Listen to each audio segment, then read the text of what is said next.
Welcome, everyone, to another episode of the RDH Sports Podcast. I'm your host, Chad, and alongside me is my brother. How's it going, dude? It's good. It's good. I'm just hanging out, not doing much. It's almost football season, so there's only about 2 more weeks until we get to start actually talking regular season football, which I cannot wait for. Today, it's all NFL because there's a lot of news and there's a lot of stuff to talk about from last episode. We got Jonathan Taylor, the Colts franchise running back. That's right, I said franchise running back, is permission granted to seek that trade. And that, wow, we're going to get into that one. Then we got San Francisco 49ers named a starting quarterback. We're not going to tell you because if you don't know by now and you're listening to us to find out, we won't spoil it yet. And then we had some trades come in and some unfortunate Cowboys news that we'll get to there at the end. Tanner, you ready to talk football here? Let's get it. Let's get it. So, like I said, the Colts running back, Jonathan Taylor, he has requested over and over and over again to get a trade accepted, or to get a trade, not accepted, just to get a trade. And the Colts officially granted it. First question I have for you is how much does this set the Colts back? And second question I have for you is where are the landing spots for Jonathan Taylor right now? Because with that trade requested, he's going to be gone soon. In terms of like how much does it put him back? It's a lot. I mean, that's the short answer is a lot because I mean, this past year you look back at it and it's like that was their bread and butter. That was Jonathan Taylor's breakout season. He led the league in rushing yards. He was a star. And now everyone he basically put the Colts kind of like in contention again. It almost seemed like, right? But I mean, now that they don't have that and their offense has already been struggling even with Jonathan Taylor in, it's like I don't see a good world, especially for Anthony Richardson, especially when he's a rookie. It's not looking good. I I don't know. I'm not a big fan of whatever the front office is doing or handling this situation. But I mean, it's Jonathan Taylor. I would assume you'd try to keep him, especially since he's just about to end his rookie deal. He wants more money than they're willing to give him. But honestly, I would give him the house just because he's Jonathan Taylor. I mean, how many times do I have to say it? In terms of like where would he go? A couple teams come to mind, right? I think like Tampa Bay for one of them. Like I could probably ask a lot of people, and they probably wouldn't know the starting running back, in that place. I think it's. I think we talked about it earlier.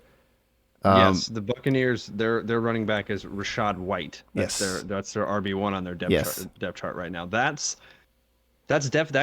right there could absolutely be an upgrade. There's a couple other teams too. I'll let you pop in with your teams, but my teams, like the Rams come to mind because they can buy anybody and everybody, right? Mm-hmm. That team somehow always finds a way, and I understand that you have a young player there with Cam Akers as their starting running back right now, but when you have a player like Jonathan Taylor, I mean, just imagine that. Imagine that. The Rams literally become the Chiefs. Like they literally do if they sign a player like Jonathan Taylor, because that is so many different offensive weapons that you cannot account for. Sorry, not the Chiefs, the Bengals. There's so many different offensive weapons that you can't account for. The Chiefs have, Kelsey and Mahomes, and then he throws and makes everybody else a superstar. But the Bengals, they got Joe Mixon, Jamar Chase, T. Higgins, Tyler Boyd. Mm-hmm. Now the Rams have Cooper Kupp, right? They got a stud quarterback in Matthew Stafford, and you bring in Cam Akers as your running back too. That would be my biggest front runner right now, because they've done stuff like that in the past, and the Rams are a team that's going to risk it all for the Super Bowl because look at their roster, right? Yeah, I think it's fair. I mean, especially if you are the Rams, you're kind of still in that like win now mentality, especially with Stafford about to be finished with his career. Everyone can see it, and you want to get the best out of Cooper Kupp. So absolutely, I would love him to go there, and I think that defense is still pretty okay. Even with the departures that they have had, I think the window is still ever so slightly open for that Super Bowl, for the second one. If they want to go for it, they want to pay the house to Jonathan Taylor, see what they can get out of him. Another place that I would think would be a really good place, and I would love to see if he could go there, the Bears.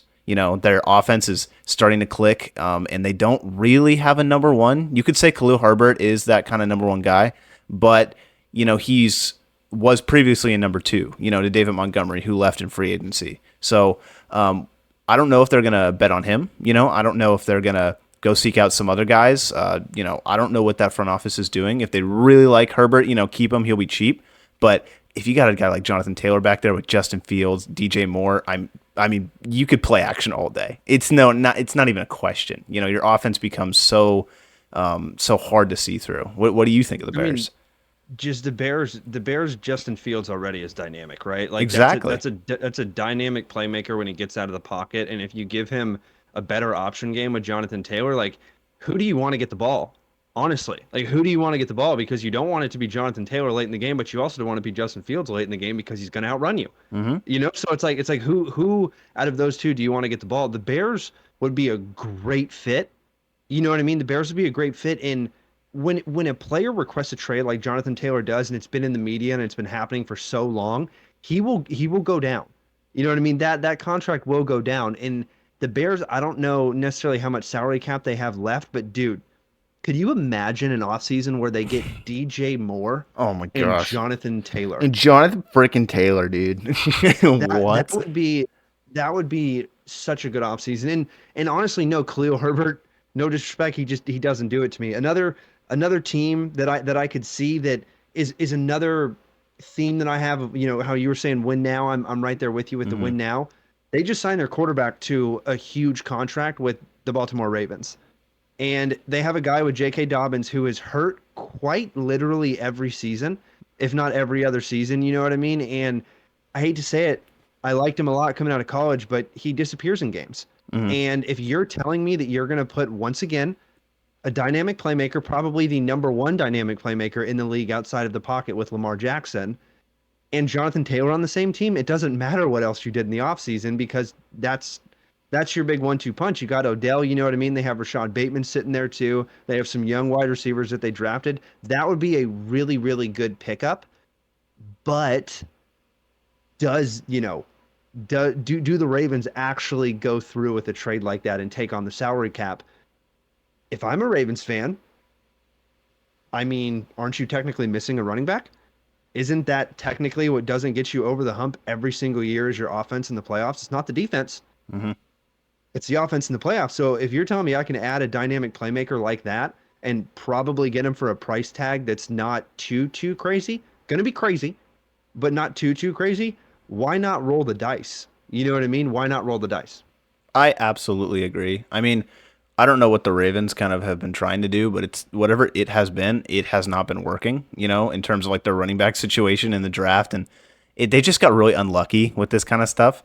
So I agree. I think it might be time to just reach out in free agency and go get the guy that is going to be an absolute playmaker. I 100% would be behind that Ravens move. The question is, what does their cap situation look like? What does this Lamar deal do for like future signings and stuff like that? I'm not too familiar with their cap situation at the moment, but I mean, Lamar's deal definitely takes a big price off of it. So you'd have to be budgeting for the future for sure. Yeah, I mean, but at the same time, you've seen the Rams make deals when they have literally negative 2 million salary cap. That's true. And you've seen them make deals. There's ways to get around it in the NFL. And the thing with Jonathan Taylor is he's not going to be cheap though. You Mm-hmm. know what I mean? He's going to be in those teens in terms of contract numbers each year. And that's millions, right? That's a lot of money that's coming on the payroll. But that's another team like we were both saying, win now, right? Like those are win now teams. Another team that pops to my mind is there's a lot of question marks here, right? There's a lot of question marks with this team that I'm about to bring up. Their quarterback is a big question mark.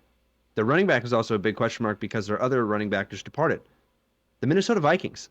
The Minnesota Vikings right now, their number one running back is Alexander Madison. He's been great whenever Dalvin Cook has come off the field, but then there's been times where he's stalled, right? He stalled early in games and they throw in other running backs and they don't put him back in.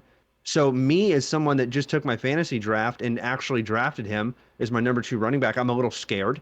You know what I mean? But I'm not a biased football fan here. You know what I mean? That is a team that needs a not only a playoff win, but a playoff push. Yeah. They need to make it to the NFC Championship at least with Kirk Cousins at quarterback, Justin Jefferson at their wide receiver position, and they could potentially bring in a playmaker like Jonathan Taylor. No, you don't have the option game, but the argument comes up, right? I know every Vikings fan in the world right now. We just let Dalvin Cook go. Why would we sign Jonathan Taylor, right? Like why would you arguably sign an? I mean, he's a younger running back. You could say he's a better running back. You know what I mean? But at the same time, like it's Vikings. I don't know what the heck they were doing in the first place to let Dalvin Cook go. You Yeah. know, the Cowboys, for example, with the Cowboys letting Ezekiel Elliott go, okay, there's still a number one running back there with Tony Pollard who played better last season. Dalvin Cook, no, no. Alexander Not even Madison quite close. literally has never played better than Dalvin Cook, except for maybe a couple drives. No disrespect again to Alexander Madison. Hopefully he elevates his play this year. But do you think the Vikings could be an option, or is that recent departure with Dalvin kind of don't think so? Honestly, I don't think so. I don't think that they can do that because I mean in the minds of like their front office, they didn't want to pay Dalvin Cook, a franchise player for them and they let him walk, which is surprising as it is, even with running back being one of the lower salary cap, hits. So in my mind, it doesn't really make a lot of sense why they would probably pay Jonathan Taylor more than Dalvin Cook would have gotten, in that situation. Um, but I don't know. Maybe they're just like, screw it. We messed up. Let's go right our wrongs.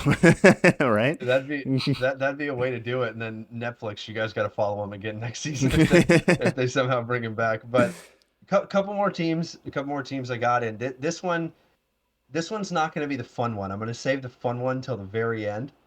But this one's kind of one of those teams where it's like this could potentially put them not in contention to be the quite literal worst team in the NFL. The Arizona Cardinals.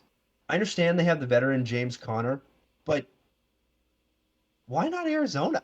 Kyler has a very large number on his contract, right? This would alleviate some of that pressure. And once again, think about the read option. Kyler and JT. I don't know. I don't know. I think if the Cardinals were to do it, or if the Cardinals were to push for it, I don't think Jonathan Taylor would want it. You know what I Could mean? you imagine? I, He's like, nah. he leaves the Colts, which is like not a great situation in terms of like Super Bowls and playoff appearances right now. And then he goes to the Cardinals, who are maybe worse. You know what I mean? I think those two teams might be in contention. But hey, the Cardinals wouldn't. He wouldn't necessarily take a pay cut going to the Cardinals. That's true. That's just one of those like I would get the bag type deal things. And Arizona, like the give him the Cardinals, bag. yeah, and he signs to Arizona, and then they ship James Conner for like a sixth or seventh somewhere. Like that's kind of what I'm thinking for Arizona because that team next season, like you just said, could be in contention for not only the worst team in the NFL, but like top three, like minimum. You know what I mean? Like I Yeah. think that team's going to be really really bad next season. Watch they just go out and just go undefeated again. But last team, this is going to be a fun one. Why not the Buffalo Bills? The Buffalo Bills, it's the same thing with me with like the Chiefs. You know what I mean? It's like the Chiefs are like so good, and they never have like a really quote unquote good running back. And they just kind of make it work, and they're like, oh, whatever, who cares? We're making it work without it. Why would we need one? And that's like how I kind of view the Buffalo Bills. They're very pass heavy, and I get that. And I don't know. I think they like James Cook a lot. I think they don't want to spend big money on a running back, especially when they got playmakers that they're going to have to pay in the coming years. I mean, I don't. I could totally see him going there as like a fan. You know what I mean? But I don't think the front office would do it. Yeah, I mean it'd be a hard sell, but at the same time, like that's another one with the argument that I would bring up is the Ravens, right? Like you're an offensive playmaker away every year I know. to continue to advance in the playoffs, and you can't tell me that if Jonathan Taylor's healthy in the playoffs, you don't potentially win the game. That they had a perfect game, like Josh Allen against Patrick Mahomes had a perfect game. Yeah. The season after that last year, he didn't have that great of a game, but at the same time, it doesn't matter if he's not having that great of a game. Just give the ball to Jonathan Taylor. You know Just what I mean? But yeah. you're right. The Buffalo Bills, like if you look past at their running backs recently, they haven't paid anybody, right? And James Cook struggled early in his career. He fumbled, I think, on the first drive of his career, if not the very first snap of his career. And now he's starting to come into his own a little bit. But you know, that's a team where it is a fun team, but at the same time, if you're a Buffalo fan, you're going, well, wait a minute. If we can actually make that work salary cap wise, why not? You know what I mean? Because Diggs has made it very clear that he has to play for a team that wants to win, and he loves to win. He's not. I don't think he's going anywhere. He's on Twitter he put those rumors to bed. He said, but still, if you get burned early in the playoffs again, you can't tell me that there's not like a fan going, why not? Why didn't we think about bringing Jonathan Taylor in? I that's kind of why I think it could happen, but yeah, if you look at the running backs the past couple years, they definitely haven't If paid anybody. if I were in that front office and I had like the cap space and there's like I would do it. I would definitely do it. But like I just don't think that they will. It's like if I'm controlling them on Madden, give me Jonathan Taylor all day. Exactly. And perfect because this is kind of a Madden-esque move. Almost great segue there. The starting quarterback is named for the San Francisco 49ers, and it is not Trey Lance, and it is not Sam Darnold. It's Brock Purdy, baby. He's back, and maybe even a bigger headline is Trey Lance is not quarterback number 2. He is quarterback number 3 on the depth chart, and Sam Darnold is quarterback number 2 on the depth chart right now for the 49ers going into the regular season. Is Purdy the best man for the job? And what are some good landing spots for Trey Lance? Because there's no way he's going to stay in San Francisco being QB3 on that depth chart when he's fully healthy. I it's amazing to me that the Niners just like find quarterbacks. You know what I mean? Like in this day and age, they're just like quarterbacks, quarterback whispers, and I'm amazed that Trey Lance didn't work out. Because I mean, he had all the traits coming out of college, and like he looked like he was gonna be a really good player. But Brock Purdy came out, and he's a better player, which is just unfathomable to me that he made it that far in the playoffs this last year too. So, um, it's really surprising. Sam Darnold must have had an amazing camp. I haven't watched many of the Niners preseason games, but if he was playing, he must have been playing lights out. Because you don't take that spot over a former. I think we looked it up earlier. Third overall pick. If you're Sam Darnold, and Sam Darnold is a former like top 10 pick. I don't remember where he went, but he, he's not at a stage in his career where he's thinking he's going to be the number one. He's vying for a backup spot, and if Trey Lance is doing worse than that, I don't know. What team wants to take a chance on him after the resume that he's put out? If I were a team like a quarterback team, maybe like the Bucks, I think that would be a good maybe a good fit. But I don't see him being like a starter, honestly, not anywhere. Unless he performs a lot more. Like if maybe the Ravens, they like that kind of scheme. They like to take quarterbacks like that. Like running quarterbacks and just like dual threat quarterbacks for their scheme, so that even if Lamar goes out, they can just plug and play with quarterbacks. So honestly, those two teams, there's probably a bunch of other teams that'll take him as a backup, but it's a weird situation where he's doesn't look that good. Yeah, I mean it's just been unfortunate since he's been in the league, right? When he's been Hmm. in, he hasn't looked that great. He's thrown some interceptions, but at the same time, if you look at his game time in the NFL, it's not a lot. He No. got injured at the very beginning of last season. He was out. He got injured the season before that too. He didn't play that great before that, and then like you said in college, he was lights out. But at the same time, when he came out of college, he wasn't necessarily throwing 70% completion percentage. Like I don't even know if he was in the 60s. Hmm. Now that I can think about it, he came out of the same school that Carson Wentz came out of, North Dakota State, and I'm pretty sure he broke all of Carson Wentz's records. But he was probably more of a rushing quarterback there, and he really used his legs, and he didn't necessarily use his arm. And if you listen to RDH Sports in the offseason, like you have been clearly, uh, we do a lot of draft stuff, folks, and I hit on it in a lot of episodes on the quarterbacks. Arm accuracy is not the thing you want to get better at coming into the pros. That's why you take chances on guys like Lamar Jackson, guys like Kyler Murray, guys like Russell Wilson, even though Russell Wilson was in the third round. You're not necessarily drafting a guy that you know is going to hit that target. Even Dak Prescott at times. At Mississippi State, he ran a lot. He ran a lot at Mississippi State. And you know, I don't understand it personally. I think it's this. I don't want to say it's Geno Smith esque, but I don't know if Trey Lance has necessarily got his chance yet. That's fair. And but here's the other counterpoint to that, right?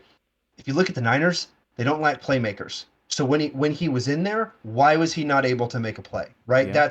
That's the question that's going to be going through NFL GM's heads, and their team probably doesn't have the amount of playmakers that they do. You know what I mean? In a Hmm. backup quarterback position, yes, maybe, right? Maybe. But as a starting quarterback, I agree with you. I don't know if any team is going to take him as a starting quarterback. I don't even know what draft pick teams are going to give up to get this guy. But I don't know if he's necessarily going to be a guy that gets taken early, but I could see him being one of those midseason acquisitions.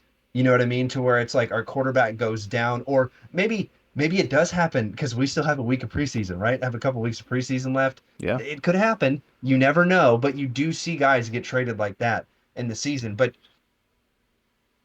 a team that I think is a quarterback two, like you said, not a quarterback one, the perfect team for me is the Miami Dolphins. It's the perfect team for me because Tua is injury prone. You know what I mean? I hate to say it. He's injury prone. The couple concussions he took last year were nasty. If he takes another one this year, I don't know. I hope he doesn't take another one because I loved watching Tua at Alabama take over Jalen Hurts and win a national championship. You know what I mean? And he's done well in the NFL, but he's taken some really bad blows. And that's a guy you feel comfortable with Trey Lance at your quarterback two right there. Tyreek Hill's faster than everybody, and Trey Lance has a cannon. So that's recipe for success right there. Hmm. You know what I mean? That's exactly what you need for success. So I kind of have Miami to hit on your team. You said the Buccaneers. The Buccaneers need all the help they can get. They're going to be lucky if Yeah. they go 9-8 this year. They're going to be extremely lucky. I can see that team literally getting into the playoffs at 8-9. No lie, I can see that division being that. But yeah, the Bucks need all the help they can get. You know, a, another team for me, and then I'll let you take it. The Falcons, because what do they have in Desmond Ritter? I don't even know if the Falcons know what they have in Desmond Ritter. I mean, do you think Desmond Ritter is a quarterback one? Dude, honestly, and this is no lie, I don't think I've ever watched a full game of Desmond Ritter playing. He came from Cincinnati. He was not bad in college, and in No, no. Atlanta, he's been pretty bad. Pretty Yeah. bad. I want to say like average QB rating of like 66. That bad. It's not great. It's definitely not great. I mean, I would like Atlanta, if he were to go there, because Atlanta's just a fun team. They got a lot of cool young like talent on that team. And Trey Lance, he can sling the ball a little bit. Just give him a chance. I don't know. I just he needs to play. He needs to play like a full season. And that's, if I'm an NFL GM, that's what I'm looking for. Why would I spend draft capital on a guy who's not going to even get on the field, even if he is a backup? You know what I mean? Like, I want him to be there, be available for the team. But if he's not ready, if he's not there, if he's just injured all the time, like, why would I, waste a pick where I could draft a different quarterback who is going to be there? That's kind of my thing about it. And I think he hasn't played much in the NFL, like you said, as it is. So I don't know. Yeah, I mean it's tough, but at a backup quarterback position, That's you're not true. too Yeah. worried. You're not too worried about the injuries because it's like, look, you're only supposed to be in for like 5 games anyway. Yeah. You know what I mean? Like worst case scenario, when Dak went out 6 games, boom. Yes, sometimes QBs tear their ACL and they're out. Joe Burrow, right? But that's kind of when you put the season to a wash. A backup quarterback's not supposed to do what they did in Philly and go win a Super Bowl with Nick Foles. That's not supposed to happen. That is not supposed to happen. Then you have guys like a backup quarterback like Tom Brady comes in and overtakes it for Drew Bledsoe, right? I'm not Hmm. saying Trey Lance is going to be on these levels, but he hasn't got. I don't think he's got a chance yet. Like I'm saying, so I that's a team agree. that he could potentially get a chance with. And I think last team, because they don't know what they're going to do at quarterback, is the Titans.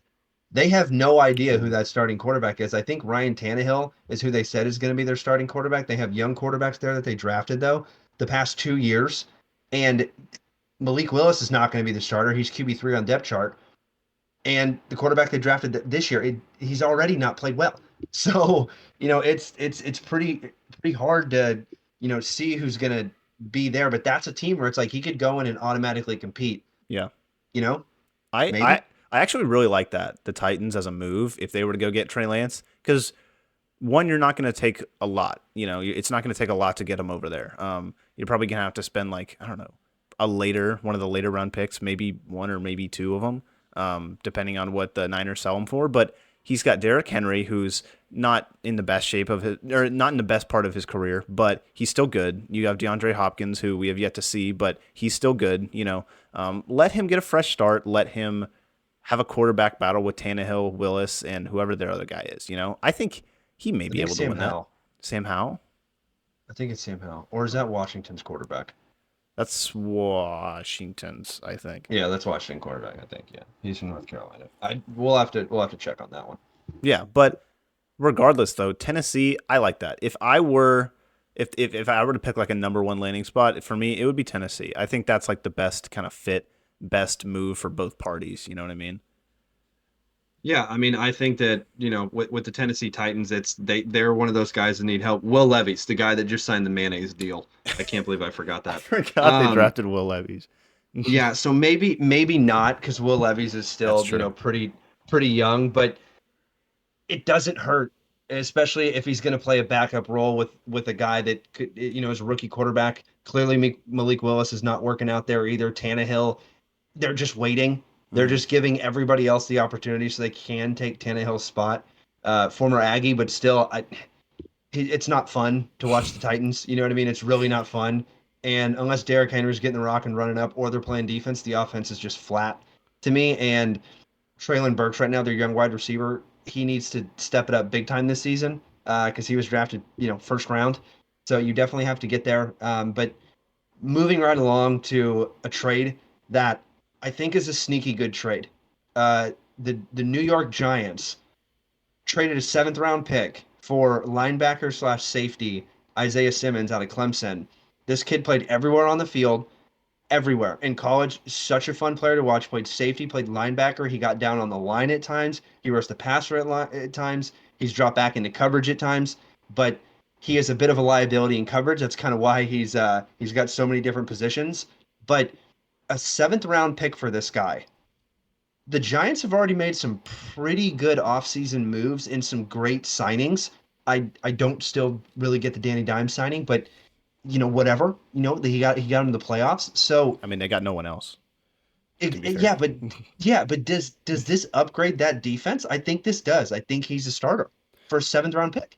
I think so. I mean, the Giants don't have like a lot of help when it comes to that safety room. Um, Off the top of my head, I'm pretty sure they have like Xavier McKinney, who's their Oh, from starting. Alabama. Yeah, Yeah. but if you remember, I think he's their. Yeah, okay, let me see. Yeah, it's Jason Pinnock and Xavier McKinney. So it's not like a crazy good safety room, but it's not like crazy bad. But 100%, I think he could fit in a lot of places on this field because their D line is fine. That's going to be okay. And in terms of your like his coverage ability, he's probably not going to have to cover for that long, especially with the D line. If you've been watching in preseason, the Giants have been wreaking havoc in their D line. So watch out for that, folks. Cowboys, you know. But I like this signing. I like the trade. I think it's good. A seventh round pick, like you can basically throw those away. And you got a pretty good dynamic player, I'd say. Yeah, I mean somebody that comes in and is literally that New York Giant, right? Like they had Hmm. Landon Collins. They stuck Landon Collins all the time in the linebacker position or all the time at the safety position. And when you have a player like that, like Isaiah Simmons is, he's so versatile and he's so fast that he has the ability to play those different positions, right? But he Hmm. does lack a little bit in coverage. But like you said, their defensive line is insane. That whole defense or the whole division has an insane defensive line. Washington has an incredible defensive line. The Eagles do, the Cowboys do, and so do the Giants, right? They all have really good defensive lines. So, yeah, they're going to be getting to the quarterback a little bit faster than other teams in the NFC, but I think that move really, really helped the Giants out. And, you know, th- they haven't beat, I think the Cowboys are like 16-0 or something crazy like that against Giants. They haven't beat us in I don't know how many years. I don't think Daniel Jones has beaten us yet, now that I think about it, since he's been here. And They need all the help they can get in that division because the Eagles right now are a powerhouse. Everybody knows it. The Cowboys, they could either be that powerhouse as well or go, 10-7. I don't know, right? Like, I have no idea what the Cowboys are going to do. You have no clue what they're going to do each season. I wish I did, but I have no idea. And I think that really does help their division. But moving on to the Cowboys, because just brought them up. Last point of this pod. Sam Williams, the Cowboys' defensive end, was arrested on possession of controlled substance and possession of a firearm. Um, does this mean Dallas goes out and looks for a defensive end? Dallas still has around $10 million in salary cap they can play with. There are some decent defensive ends that are still out there. I know you still have a little bit of preseason left, and you got some young guys that they drafted, but Sam Williams, like it or not, he was in there a lot last year, and He he played pretty well, So does this warrant getting somebody else in that line? Now, Micah's supposedly going to defensive end this year a little bit more, so I think that spot's solidified. You also have DeMarcus Lawrence already there, but a rotational guy, I think Dallas may need to go get one. Maybe. I would I would say yes. I would definitely say yes. I don't know like how severe this kind of thing is because sometimes you just hear reports, especially with Cowboys players in the past. You hear reports, and it doesn't really come to bite them back until like the summer, or it doesn't like bite back at all. And maybe they get off with like a fine or something like that. Mostly usually because of Jerry, but I don't know, how it's going to affect. If it does affect his playing time, 100%. I think you need to go get someone else because he's like number 2 on the depth chart, and they spent, funny enough, a second round pick on him. I'm pretty sure, and At Ole Miss. that's not a guy that you want not on the field. He needs to be playing and he needs to be making an impact. So Micah, when he does come off the field, that's probably where Sam Williams goes right back in because he's a very similar type of player. So 100%. I think they need to look for someone, especially now that they also have issues or injuries with DeMarvin Overshone, the linebacker we drafted out of Texas, who is, I think it's an ACL tear and he's done for the season. So Who was the best rookie in training camp by far?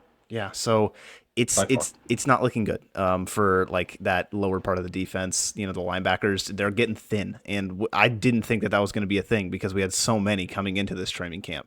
So guys are gonna have to step up, either that or you're definitely gonna have to go and get a guy.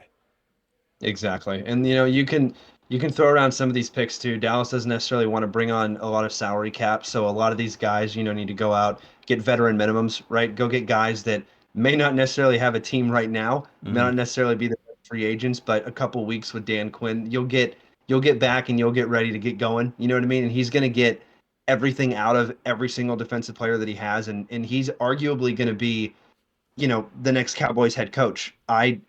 Mike McCarthy this year. This is Mike McCarthy's last year. If Dallas makes an early playoff exit, I don't know what Jerry wants to do. I don't know what Steven's going to want to do. If it's an early exit, or if by some crazy thing that happens, which I don't think is going to happen, if Dallas doesn't make the playoffs, there's no way he's not gone.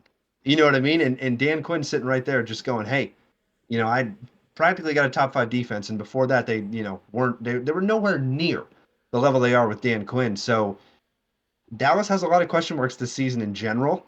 Hmm. And the last thing you need question marks with is alongside your coaching staff, your really, really good, defensive coordinators, bread and butter, as I would say, the defensive ends, the linebackers. It's probably Dan Quinn's bread and butter. He likes the beefy safeties too, the bigger guys.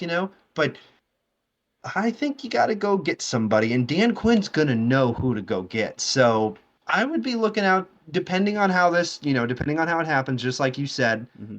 I don't think anything's really come out yet, but that's just one that you never know what's going to happen. And if there's even a potential suspension in the middle of the season, Dallas went through it with Zeke. They're not going to come in with less than they have.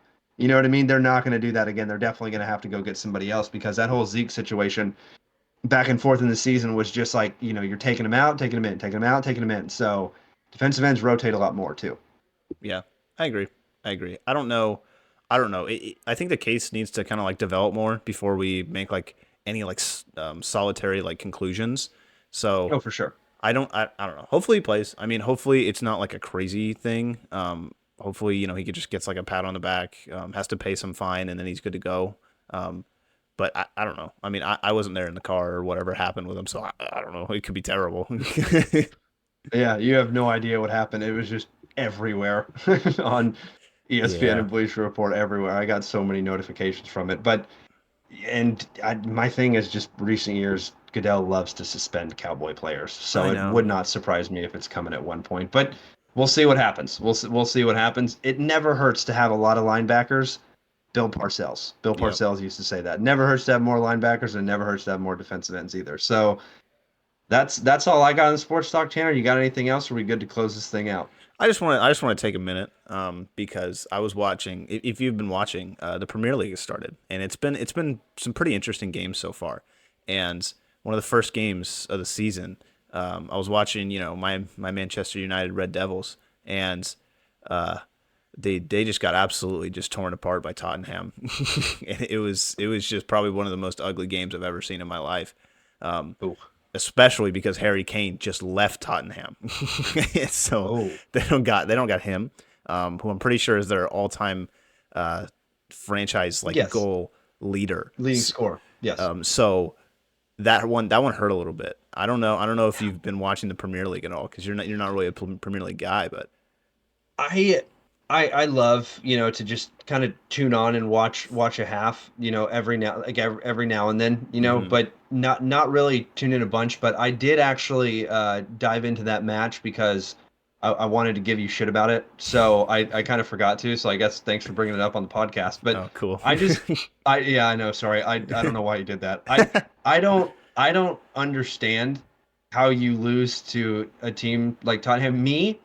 If I were to pick a Premier League team, no lie, my team would be Tottenham. It's not even close. I Oh, would pick Tottenham in but the Premier why? League because I don't ever like, going to a new team. I don't ever want to go pick the best team, and I don't jump ship.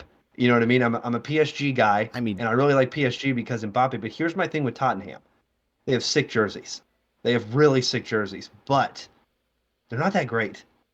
And you didn't only lose, you got rolled. I mean, it wasn't even close. That game, the goals, I was like, okay, it wasn't even that great of a play.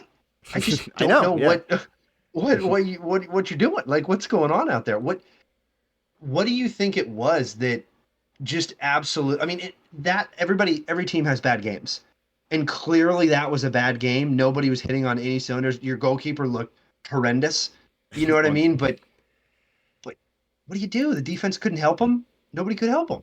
it was a lot of it honestly kind of felt like just like kind of like miscommunication, a lot like that. United had like a lot of good chances in the first half that probably should have been put in. I think I remember two that easily, like they were onsides, the ball was crossed into the box, and it was just a header away.